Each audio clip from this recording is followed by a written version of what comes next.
lugares incríveis que você precisa conhecer no Centro Histórico de São Paulo. Mosteiro de São Bento.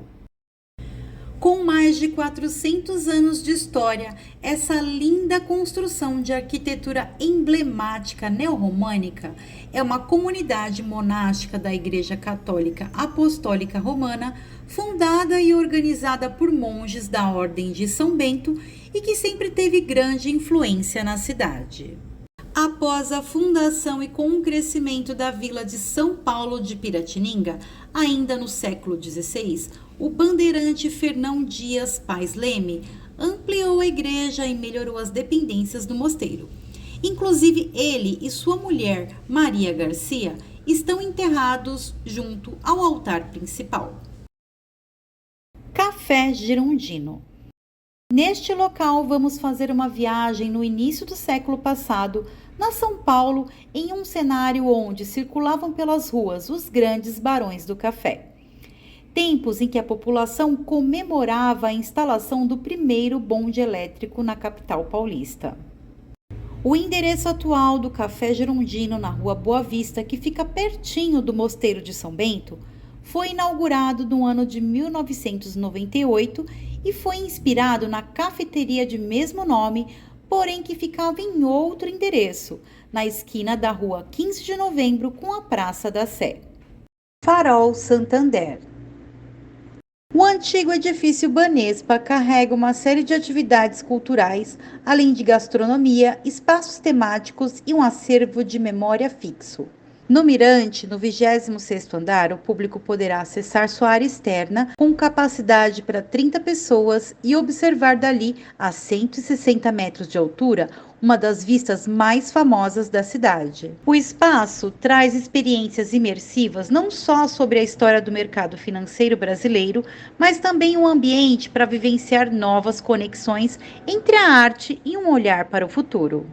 Centro Cultural Banco do Brasil. O edifício, cheio de ornamentos, se tornou em 1927 a primeira agência em imóvel próprio do Banco do Brasil na capital paulista. Com arquitetura francesa eclética e muito bem preservada, o lindo prédio oferece espaços para exposições, teatro, cinema, música, auditório para palestras, oficinas educativas, além de uma charmosa cafeteria. Pátio do Colégio.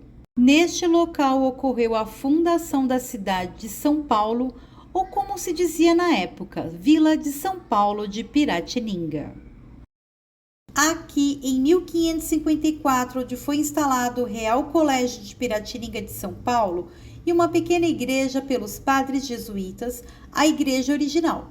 Logo, em 1556, foi substituída por outra que sobreviveu ao tempo da expulsão dos jesuítas de São Paulo no ano de 1640 e que, retornando à cidade em 1653, praticamente tiveram que reconstruí-la. Considerando-se então esta construção como a terceira igreja existente no mesmo lugar. Solar da Marquesa.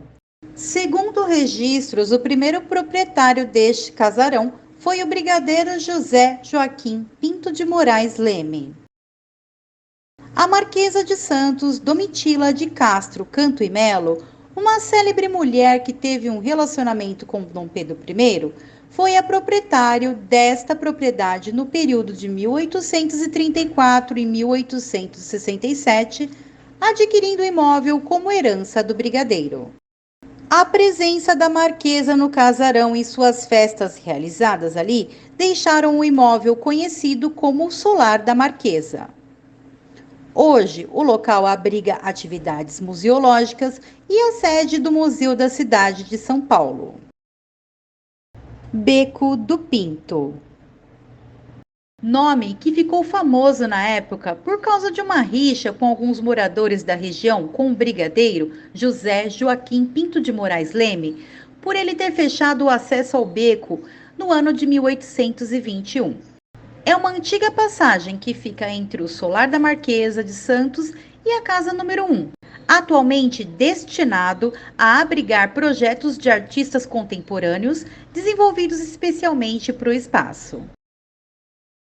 Palacete Toledo Lara.